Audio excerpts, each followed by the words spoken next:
Stormy night, cash-strapped. He vanished. No body, no confession, no confirmed trace of what happened next. 50 years later, the mystery still holds. It was November 24th, 1971, the day before Thanksgiving. Holiday travelers packed Portland International Airport, moving through the terminal just like any other ordinary afternoon. People dragged rolling bags past bright holiday wreaths. They crumpled paper tickets in damp palms. They tucked wrapped gifts into the top of carry-ons. They leaned in to read departure boards, sipped lukewarm coffee from paper cups, and rushed to gates to catch flights home for turkey dinners. No one in that crowd looked twice at the quiet man waiting near the Northwest Orient counter. No one noticed him step forward when the agent became free. No one knew they were standing right beside the beginning of the greatest unsolved mystery in American history. He stepped to the ticket counter, pulled out cash to pay for a seat. He booked a one-way ticket on Flight 305, traveling from Portland to Seattle. He printed the name Dan Cooper on the ticket. Nothing about him drew attention. Nothing about him felt out of place.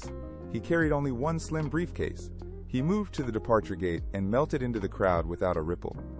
The plane lifted off the tarmac at 3 p.m., climbing through low cloud cover towards Seattle.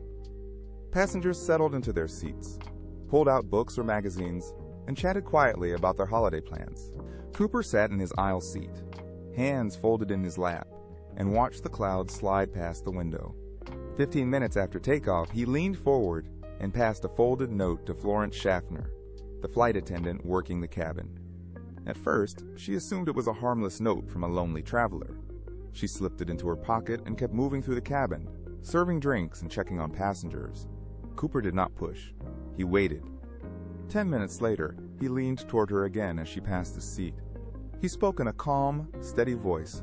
No anger, no shouting, just plain fact. He said, "Miss, you'd better look at that note. I have a bomb." Schaffner pulled the note out and opened it. The instructions were clear, printed in neat block letters.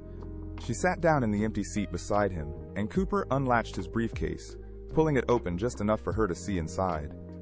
She counted 6 red cylinders wrapped in tape. Twisted copper wires strung between them, connected to a thick black battery. The threat was real. No one else in the cabin had any idea what was happening. A mother across the aisle pulled out coloring books for her children. An old man sipped bourbon and read his newspaper. A young couple held hands and whispered about their plans. The crew relayed Cooper's demands to authorities on the ground within minutes.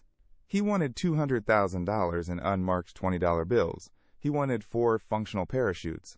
He wanted a fuel truck waiting when the plane landed in Seattle. If his demands were met, he said, every passenger would walk free. No one would get hurt. Flight 305 touched down at Seattle-Tacoma Airport just after 5:45 p.m. Dusk was falling, and cold rain streaked the runway lights. Authorities obeyed every instruction to the letter. A ground crew worker carried the canvas bag of ransom money onto the plane. 2 pairs of parachutes were stacked beside the cockpit door, just as Cooper ordered. Cooper kept his promise.